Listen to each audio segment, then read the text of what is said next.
नमस्कार, खम्बागढ़ी KP news 24/7 में आपका स्वागत है। मैं हूं आयुषी विजयवर्गीय आपके साथ।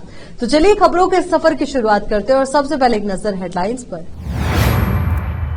12 में 10-10 हजार के नामी आरोपी सहित 3 गिरफ्तार। 16 मार्च को अस्पताल रोड पर युवक पर किया था फायर। 12 घट्टी गांव में आबकारी विभाग ने अवैध शराब बिक्री के खिलाफ की कार्रवाई। मची भगदड़, एक व्यक्ति हुआ घायल। भारतीय हिंदू नववर्ष पर शोभा यात्रा व धर्म सभा के पोस्टर का हुआ विमोचन। 12 मानदेय वृद्धि की मांग को लेकर जिला अस्पताल के सफाई कर्मचारी झाड़ू ऊंचा कर उतरे हड़ताल पर। अस्पताल गेट के सामने किया प्रदर्शन। 12 बिजली ट्रांसफार्मर में लगी आग, लोगों में मची अफरा तफरी।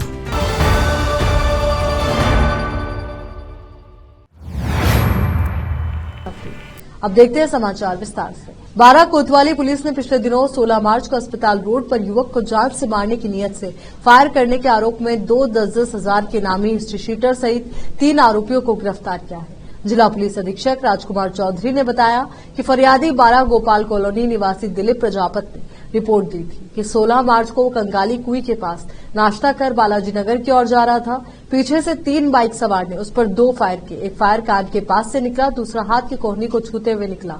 रिपोर्ट पर वृत्त अधिकारी व थाना अधिकारी कोतवाली की टीम ने 3 व्यक्तियों को राउंड अप किया, पकड़ा, जिसमें 2 कोटा थाने के शीटर 10-10 हजार के नामी विजेंद्र सिंह राजपूत व अंकुर पंकज सिंह सहित नामजद आरोपी 12 के गौतम सुमन को गिरफ्तार किया।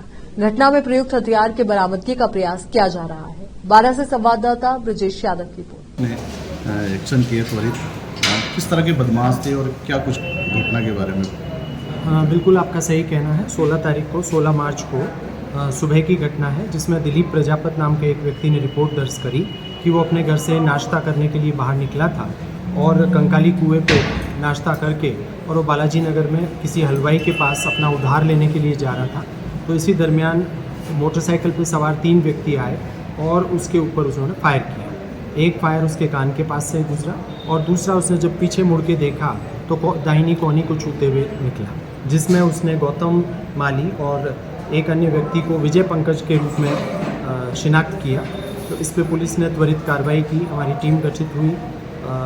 वृत्ताधिकारी 12 और थानाधिकारी 12 कोतवाली तथा इनकी टीम ने मेहनत करके इसमें जो है एक नामजद व्यक्ति था, दूसरे की शिनाख्त गलत हुई थी। तो तफ्तीश के अंदर 3 लोगों को पकड़ा, जिसमें 2 व्यक्ति आपके शातिर बदमाश हैं, जिन पे इनाम भी घोषित हमने किया था। 10-10 हज़ार का इनाम था।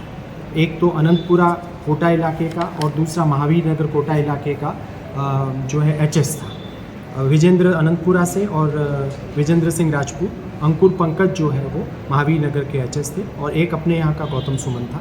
इन तीनों को गिरफ्तार किया गया है। इस घटना में जो प्रयुक्त हथियार है उसकी बरामदगी और उस मोटरसाइकिल की बरामदगी का प्रयास टीम के द्वारा किया जाएगा। ये लकीली वो बच गया, कोहनी पर चोट लगी। वो चोट अगर लगती शरीर के किसी दूसरे नाजुक अंग पे तो इसमें मृत्यु भी कारित हो सकती। तो दोनों अपराधी बहुत शातिर हैं, इन पे 10-10 हज़ार का इनाम है और एक हमारे यहाँ का अपना ही गौतम सुमन।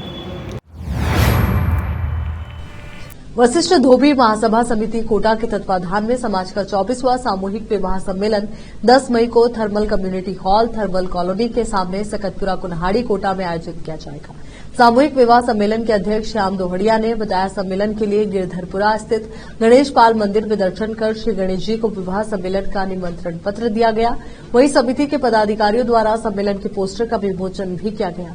इस अवसर पर अध्यक्ष सूरजमल दाहवा, नारायण लाल दाला, हनुमान सामरिया, रमेश चंद चौहान, विनोद बातकी, पप्पू अखेरिया, राकेश खिंडीवाल, रमेश नेतूदिया, सुंदरलाल खुवाल, दानवल द्वाला, किशन सामरिया, संदीप रजवाड़िया, छगन चौहान आदि समाज बंधु मौजूद रहे। इटावा से संवाददाता जितेंद्र कुमार नागर की रिपोर्ट। 12 जिले के भंवरगढ़ थाना क्षेत्र के घट्टी गांव में शराब की हो रही अवैध बिक्री स्थल पर गुरुवार शाम को आबकारी विभाग की टीम के पहुंचने पर लोगों में भगदड़ मच गई, जहां एक व्यक्ति घायल हो गया, जिसे 12 जिला अस्पताल में भर्ती कराया गया। घायल व्यक्ति ने आबकारी विभाग के CI पर फायर करने पर जिसकी गोली पैर में लगने से घायल होने का आरोप लगाया है। घायल व्यक्ति भंवरगढ़ निवासी लोकेश राजपूत ने बताया कि वो घट्टी गांव में अवैध शराब की दुकान पर खड़ा हुआ था। कि आबकारी विभाग की टीम आई, जिसे देखकर शराब विक्रेता भाग गए। भगदड़ में वो भी भागा तो आबकारी सीआई नारायण सिंह तोमर ने फायर कर दिया, जिसकी गोली उसके पैर में लगी, जिससे वो घायल हो गया। मौजूदा आबकारी अधिकारी एक कर्मचारियों ने एम्बुलेंस की सहायता से उसे अस्पताल पहुंचाया। वहीं भंवरगढ़ थानाधिकारी सुरेश गुर्जर ने बताया कि अब तक की जांच में आया है कि आबकारी विभाग ने घट्टी गांव में हो रही शराब के अवैध बिक्री स्थल पर कार्रवाई की थी, जिनकी गाड़ी को देखकर मौके पर भगदड़ मच गई। अब तक की जांच में आया है कि भागते समय पत्थरों में गिर जाने से एक व्यक्ति को चोट लगी है। फायरिंग जैसा कोई मामला फिलहाल सामने नहीं आया। डॉक्टर की जांच में ही क्लियर हो पाएगा कि घाव गोली का है या अन्य किसी मामले की बात सामने आ रही है। तो वही मामले की जांच लगातार। 12 से संवाददाता ब्रजेश यादव की रिपोर्ट। पूरी टीम तो नहीं थी, नारायण सिंह तोमर और एक कांस्टेबल। अच्छा, कैसे आए थे ये? टीवी गाड़ी थी इनके पास। अच्छा, कितने बजे की बात है, कहाँ की बात है ये? 5:30 के समथिंग टाइम घट्टी की बात है सर। अच्छा, गट्टी की। फिर आपके क्या हुआ? मेरे पैर में गोली घुस गई और मेरा पैर अलग हो गया सर। अच्छा, तो पैर में आप मैं निकाल के बता दूँ आपको। नहीं मत निकालो, करी करी। हाँ, तो क्या हुआ आपके? फिर वहाँ से कैसे लेकर के आए आपको? क्या वहाँ से लेकर कैसे आए? ये गाड़ी में लाए, पुलिस वालों की गाड़ी में, एम्बुलेंस में। पहले सामान ले गए, उसके बाद में यहाँ लेके आए। और वो आबकारी विभाग वाले थे, वो वहाँ से चले गए या फिर वो रुक गए थे? नहीं, वो दोनों लेके आए मेरे को यहाँ पे। अच्छा, वही लेके आए क्या? क्या नाम है आपका? मेरा लोकेश राजपूत। भारतीय हिंदू नववर्ष आयोजन समिति सुल्तानपुर के द्वारा हर साल की भांति इस साल भी नववर्ष पर भव्य शोभा यात्रा एवं धर्म सभा का आयोजन 10 अप्रैल को किया जा रहा है, जिसका पोस्टर विमोचन आज किया गया। समिति के संयोजक राकेश अग्रवाल ने बताया कि 10 अप्रैल को धूमधाम से भारतीय नववर्ष मनाएंगे और मनमोहक झांकियां, आतिशबाजी, अखाड़े के साथ शोभा यात्रा निकालेंगे। शोभा यात्रा मुख्य मार्ग से होते हुए कोटा रोड पर हाट की चौक में पहुंचेगी।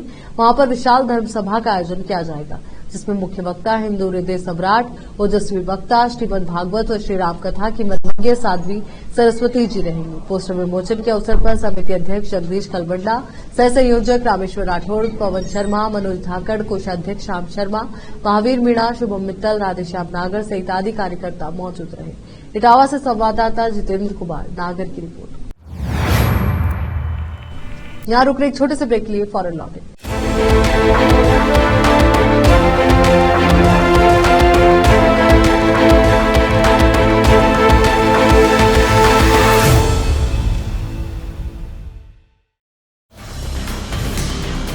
हिंदुस्तान के हर कोने में हम हैं मौजूद। 24 घंटे हालात पर गहरी नजर, खबरों से जुड़े चुपते सवालात और आपको दिखाता है धार्मिक, सामाजिक, राजनीतिक,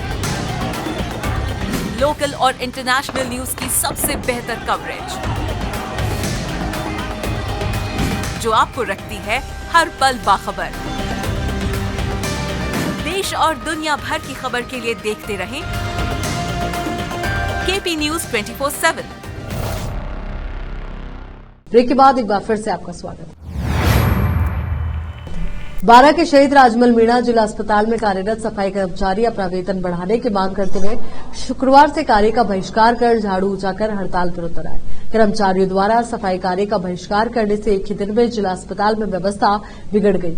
जगह जगह कचरा और गंदगी के ढेर लग गए, जिससे मरीज सहित स्टाफ को भी परेशानी का सामना करना पड़ रहा है। सफाई कर्मचारी श्यामलाल ने बताया कि जब तक उनका मानदेय है नहीं बढ़ाया जाएगा, उनका झाड़ू ऊंचा ही रहेगा, नीचे नहीं टिकेगा। उन्होंने कहा कि उन्हें 5,000 रुपए वेतन दिया जाता है, जो बहुत कम है। उनका वेतन 7,000 रुपए किया जाएगा, तभी उनका झाड़ू नीचे टिकेगा, तभी सफाई कार्य करेंगे, अन्यथा उनकी हड़ताल जारी रहेगी। 12 से संवाददाता ब्रजेश यादव की रिपोर्ट। जयपुर बिजली वितरण निगम के अधीक्षण अभियंता के निर्देशानुसार अधिशासी अभियंता जयपुर डिस्कॉम कोटा की अध्यक्षता में दिनांक 21 मार्च को कार्यालय सहायक अभियंता जयपुर डिस्कॉम इटावा में बिजली बिलों और बिजली संबंधित समस्याओं के निस्तारण हेतु शिविर का आयोजन किया गया। सहायक अभियंता संदीप जैन ने बताया कि शिविर में लगभग 353 उपभोक्ताओं के बिजली बिलों में आ रही समस्याओं का मौके पर ही निस्तारण किया गया और बिजली उपभोक्ताओं द्वारा लगभग 35 लाख रुपए जमा करवाकर राहत प्रदान की गई। कई उपभोक्ताओं के सालों पुराने बिलों पर आकर्षक छूट देकर मौके पर निस्तारण किया गया। उक्त शिविर में अधिशासी अभियंता जिला खंड कोटा आशीष जौहरी, लेखाधिकारी नरोत्तम जैन, सहायक लेखाधिकारी अनिल शर्मा, सहायक अभियंता संदीप जैन, सहायक राजस्व अधिकारी योगेंद्र कुमार, कनिष्ठ अभियंता अशोक मीणा, रामअवतार मीणा, अतिरिक्त प्रशासनिक अधिकारी निर्मला वर्मा एवं लाइनमैन सहित अन्य निगम कर्मचारी उपस्थित रहे। इटावा से संवाददाता जितेंद्र कुमार, नागर की रिपोर्ट। लोकसभा चुनाव से ठीक पहले दिल्ली के मुख्यमंत्री अरविंद केजरीवाल की गिरफ्तारी से राजस्थान की सियासत गर्मा गई है। यहां एक के बाद एक विपक्षी दलों के नेता केजरीवाल के सपोर्ट में उतर रहे हैं और सत्ताधारी बीजेपी सरकार पर जमकर हमला बोल रहे हैं। कांग्रेस नेता अशोक गहलोत द्वारा इस गिरफ्तारी को तानाशाही कदम बताए जाने के बाद अब राष्ट्रीय लोकतांत्रिक पार्टी के सुप्रीमो हनुमान बेनीवाल ने बीजेपी पर सवाल उठाए हैं। वो बीजेपी पर भड़क गए हैं। उन्होंने सोशल मीडिया पर अपनी एक पोस्ट के जरिए तीखी प्रतिक्रिया दी है और केंद्र सरकार पर निशाना साधा है।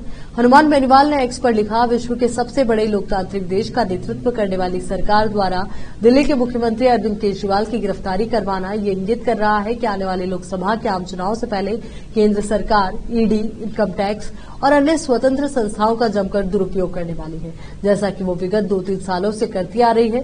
इस तरह एक मुख्यमंत्री की गिरफ्तारी करवाना संवैधानिक व्यवस्था का अपमान है और केंद्र में बैठी भाजपा की सरकार अपने न्यूनतम स्तर पर आ गई है। लेकिन इतिहास इस बात का साक्षी है कि तानाशाहों की सत्ता भी जनमानस के आगे नतमस्तक हुई है। देश की जनता को मत की चोट से ऐसे तानाशाहों को जवाब देने की जरूरत है। बारा शहर के मांगरोल रोड अंजुमन चौराहे के पास लगे बिजली ट्रांसफार्मर में शुक्रवार दोपहर को अचानक हुई स्पार्किंग के साथ ट्रांसफार्मर में आग लग गई, जिससे आसपास के लोगों सहित राहगीरों में हड़कंप मच गया। वहीं मस्जिद से नमाज पढ़कर आ रहे कुछ लोगों ने हिम्मत कर धूल मिट्टी फेंककर आग को बुझाने का प्रयास किया, लेकिन आग बार बार धधकती रही। ऐसे में ट्रांसफार्मर के फटने का लोगों में भय बना रहा। बाद में सूचना पर नगर परिषद की दमकल मशीन मौके पर पहुंची। तब तक आग पर तो काबू पा लिया गया, लेकिन ट्रांसफार्मर से धुआं उठता रहा, जिस पर दमकल कर्मियों ने पानी का छिड़काव कर ट्रांसफार्मर को ठंडा किया और आग पर काबू पाया। तब जाकर लोगों ने राहत की सांस ली। क्षेत्रवासियों ने आरोप लगाया कि ट्रांसफार्मर से तेल का रिसाव हो रहा था, जिस पर निगम द्वारा ध्यान नहीं देने से ये घटना हुई है। ऐसे में लोगों ने बिजली निगम से गर्मी की शुरुआत में ही ऐसे तेल रिसाव वाले ट्रांसफार्मर को बदलने की मांग की है, ताकि कोई हादसा न हो। बारा से संवाददाता ब्रजेश यादव की रिपोर्ट।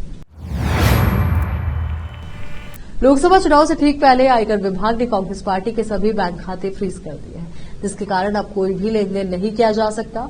इसको लेकर कांग्रेस में हड़कंप की स्थिति है। शुक्रवार को राजस्थान के पूर्व मुख्यमंत्री अशोक गहलोत, कांग्रेस प्रदेशाध्यक्ष गोविंद सिंह डोटासरा और नेता प्रतिपक्ष सीताराम जूली ने प्रेस कॉन्फ्रेंस करते हुए केंद्रीय एजेंसियों की इस कार्रवाई पर सवाल उठाया। इस दौरान गहलोत ने कहा कि डिजिटल इंडिया में आज अगर किसी के बैंक खाते सीज हो जाए तो क्या वो शख्स क्या व्यापार कर सकता है, क्या वो परिवार चला सकता है? आप कल्पना करके देखिए, मुद्दा आज गांव-गांव तक पहुंच चुका है और इस सरकार को ले डूबेगा। उन्होंने कांग्रेस के बैंक खाते सीज किए हैं, वो भी बिना किसी कारण। आंकड़ों पर बात करूं, 2017-18 में कांग्रेस को 199 करोड़ रुपए मिले थे। उसमें से सिर्फ 14,40,000 रुपए की राशि नकद बैंक खाते में जमा की गई थी, जबकि बाकी राशि चेक के माध्यम से हुई थी।